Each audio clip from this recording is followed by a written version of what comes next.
means that our viewers and listeners online can share comments and questions on YouTube or Facebook. Just type them in. We'll see them up here on our screen. And Pete, I'm sure, will be happy to answer some of those. But before we kind of get into some of the the hotter issues of the day, maybe you can just bring us up to speed on your backstory, your history, your career, and what's led you to this point. Sure.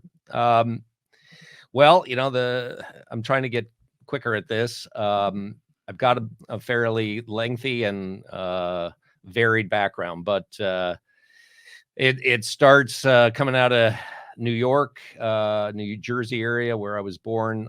Went to college down at Duke University on a Navy ROTC scholarship. It was the only way I could afford to go to college. My parents, maybe even to go back further, I'm very proud of this, by the way. My grandfather came over on a boat in 1910. I think I actually have his, the docket that showed him on the boat, that he came over from Ireland with, and you had to register. He had $12 in his pocket. And that's how the Murray story began in this wonderful country. So he comes, he's lands in New York, sleeps on a cousin's floor, as far as the stories go. Got married, and my father was born. My father was never went beyond high school. Served in World War II. Landed at Normandy and fought at Saint-Lô, and he's still alive to this day at 98 and a half years old. Really? Yeah, it's an incredible.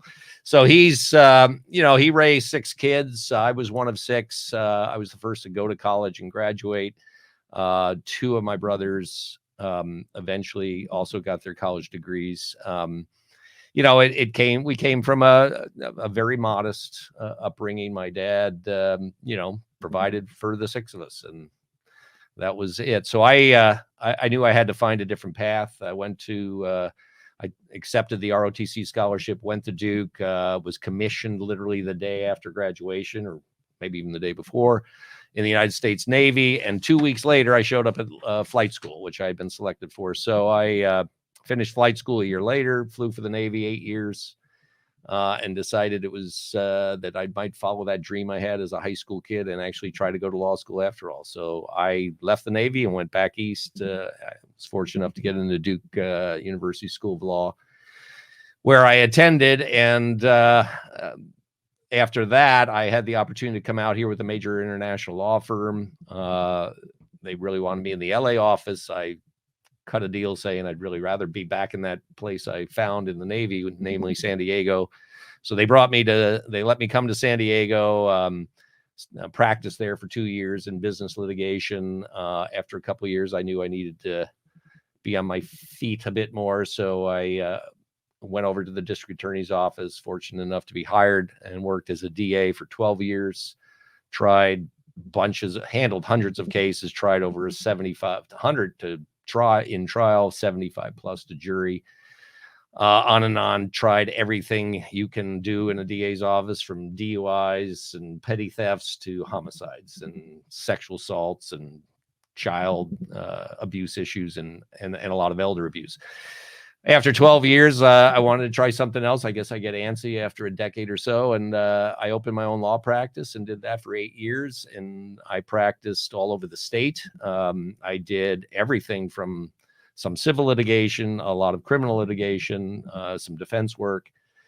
I represented cops quite a bit, cops and other first responders who were facing issues.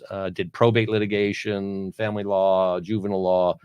So I really covered all the bases. That's of some relevance here because the courts are not just criminal courts. So the San Diego County Superior Court has 5 main divisions, and I practiced in all 5 of them. So after those 8 years, I got a call from the Attorney General's office. I was not looking for a job, and I told them I wasn't looking for a job, but I knew someone there, and they said, look, we really need someone with greater trial experience than what we have.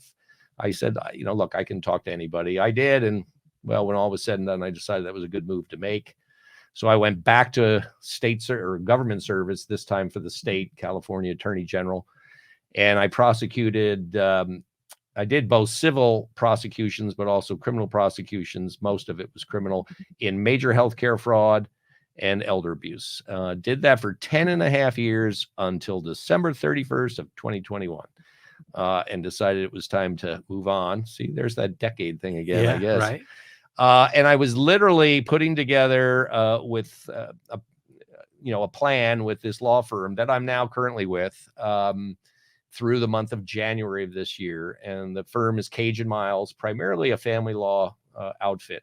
But they were looking for someone to come in who had the trial experience, that could work with their lawyers in strategizing, preparing for courtroom work, helping them with a lot of the skills I'd picked up over all these years in evidence code and court procedures, and really just being in a courtroom. And I thought that sounded like a great idea and something I'd really like to do, work with younger lawyers, more inexperienced lawyers, and kind of develop with them. So I literally was starting that. And on January 31st of this year, I got a call from a judge in the Superior Court, Judge Joe Brannigan, been on the